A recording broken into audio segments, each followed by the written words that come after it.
This is Robert with Pioneer Smokehouses, and today we're going to do something really simple on the Masterbuilt charcoal bullet smoker. We're going to go ahead and do a reverse sear on some chuck steaks.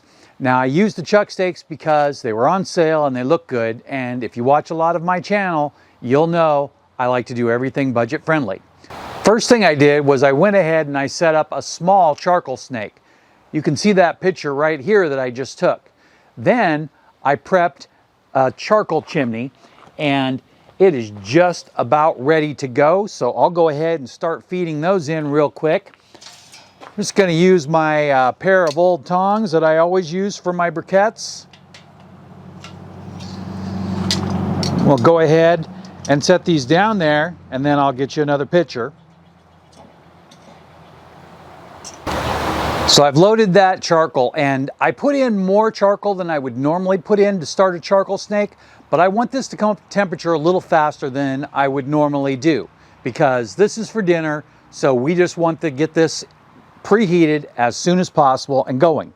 Now I took two pictures, so if you see the first picture here, that's from the front of the smoker so you can see where the pile is loaded towards the front. And then I flipped it around and took a picture from the back so you can see how that stack of charcoal is laying on top of that piece of wood and also on the charcoal snake itself.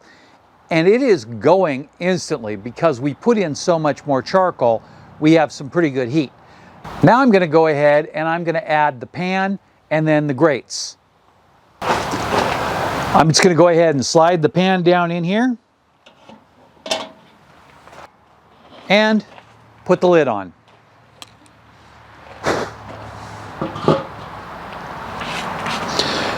For right this minute, I'm going to go ahead and leave the vent open fully and watch it for a second. Now, I can, of course, use this thermometer, but I also have the other one that I've been tossing in the top to verify the temperature. We want to get this above 225 so that way we can get the internal temperature of our chuck steaks up to about 128, maybe 125. That might be fine too. But our finish temperature after we grill it is no higher than 140. So we've got to be careful that we don't overdo it to start with. And you can see that the smoker is functioning perfectly already because the smoke is just pouring out of there. I'm going to run in the house and I'm going to go grab that chuck steak. So here is my chuck steaks that I cut and seasoned inside. And these are a little bit on the thinner side, but they are really nice. I checked for good marbling. There's only a little bit of connective tissue that runs through the center, which is very normal with the chuck steak. You'll see one line here and one line here, which continues through here and here. I did trim off a little bit of the edges, and then I put two seasonings on it. I started with the War Pig, which is a little bit of a thicker consistency, and it has one of those kind of tomato tastes in the background that I really like. My favorite for steak all around is the Cosmo cow cover, and probably my top choice if you want just one pick for beef, but I like to add pepper and garlic to it. So by adding it with this other seasoning, it'll pretty much solve that whole thing for me. Now I put the grill mat on here just before we started the camera. I'll set this down here, and then I'm just going to go ahead and place these on here.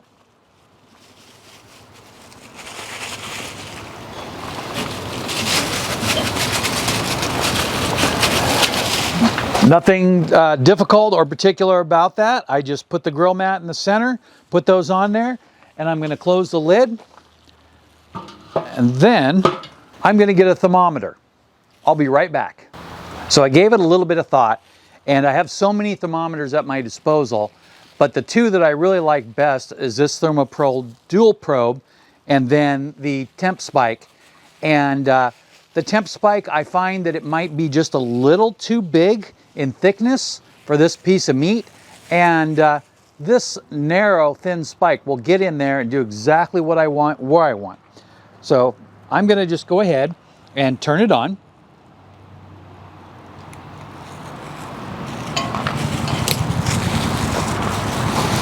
Take the cover off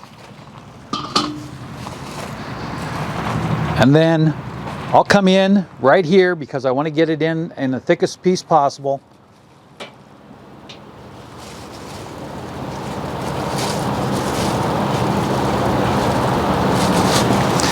And again, it's going to be a bit of a challenge, but I'll kind of do the best I can there. Now I'm going to take the other probe and I'm just going to go ahead and I'm going to set it right in here. The idea is this probe will give me the ambient temperature inside the smoker, and this probe will give me the internal temperature inside the meat.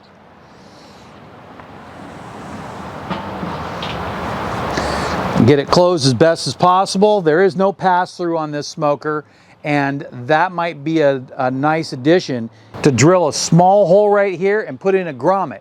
You can easily pick up replacement Weber Smoky Mountain grommets that are very budget friendly, and we'll just go right in the side there, and then you can slide your pass-through and then they'll be in there just fine.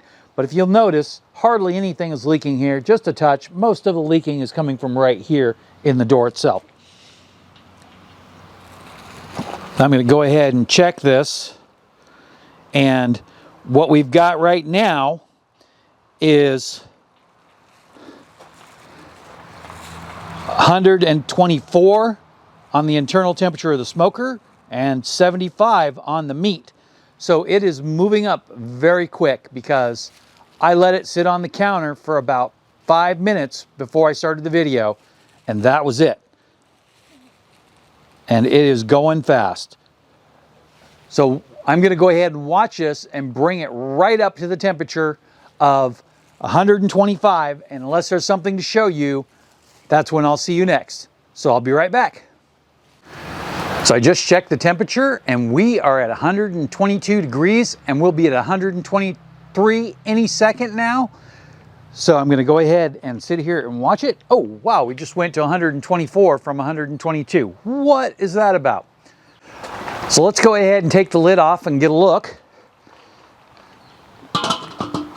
They just look a little smoky. They definitely don't look done or toasty or anything, and we'll go ahead and pull that out. And that temperature was in the 200s, like 210, 215, but you'll see it in the picture there. And then pull that out. And now I'm just going to go ahead and I'm going to take this right off, put it right there, and then I'll set it to the side. But to keep it warm, I'm going to set a cover from another smoker on it. Now I'm going to go ahead and take this apart real quick. Let's use the charcoal tongs for a little bit of assistance.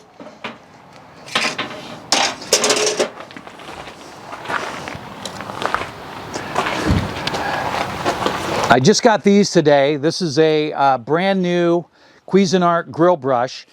I bought it because it was on sale. I don't know if it will be on sale tomorrow or not, but check the link below, and it was very, very affordable. So hopefully it's still on sale. The regular price wasn't very much.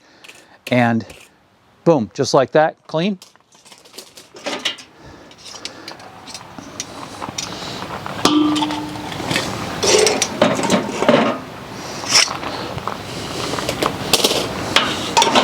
Go ahead and take the bowl out.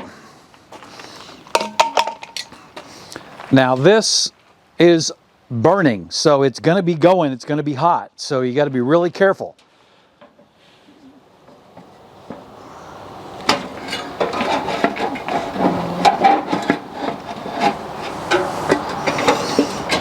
So I've removed it, and you can see here that it's burning along. It's only burned halfway. Now I'm going to put this grill grate back in here.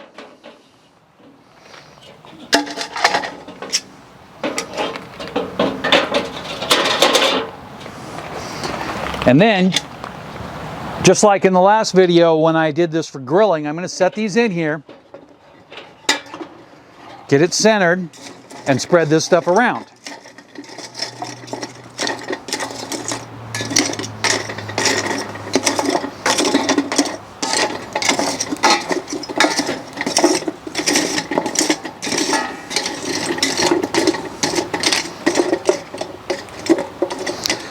There's not quite enough here to do what we want to do, but before I turned the camera on, I was working with the charcoal chimney and I got one good and going. Nice and hot here.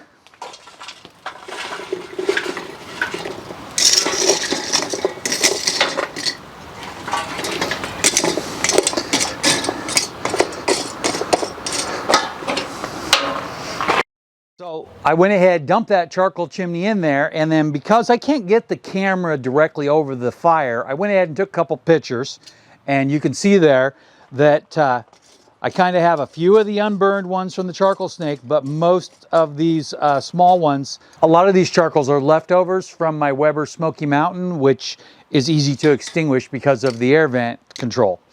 Now I'm going to go ahead and set this on here. And then I'm going to give it one more brush.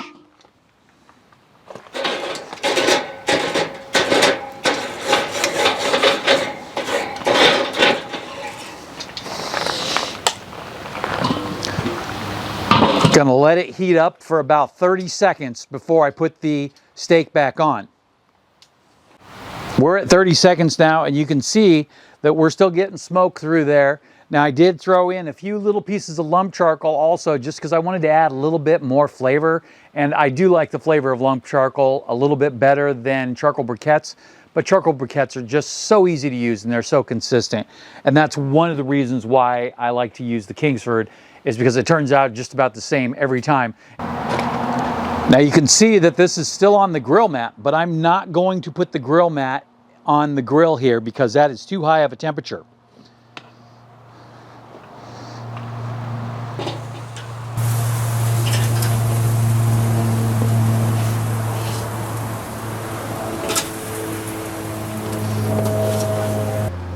I'm going to let this go for a minute, and while that's doing that, I'm going to grab an instant read thermometer.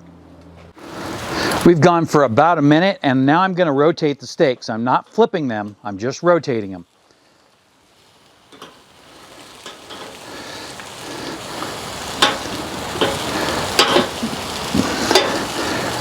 That's going to give it those neat crossing grill marks on it. No other real reason. You don't have to do that if you don't want to, but I always do. It also helps if your charcoal is a little uneven in heat, because when you move it a little bit, that'll make up for it. Push it down just a little bit before I flip it.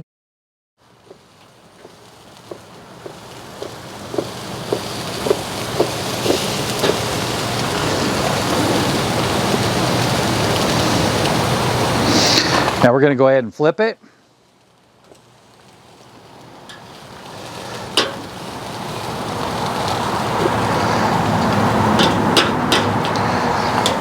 And I have to say, that looks pretty good.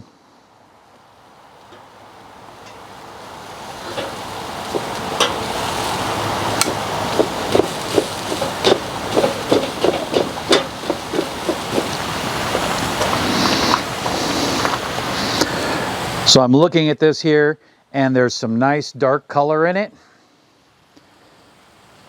Between the smoke and the grilling from the charcoal, we're getting some really good results.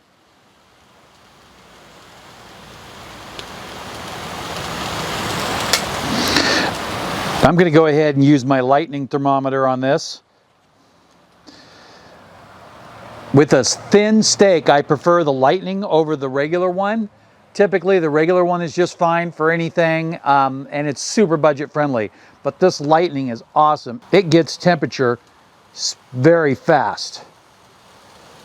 So now I'm going to go ahead and I'm going to check it right here.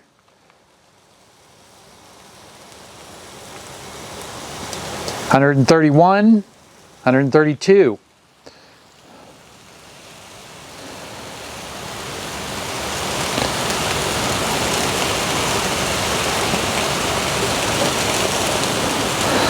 This one is almost done on this side.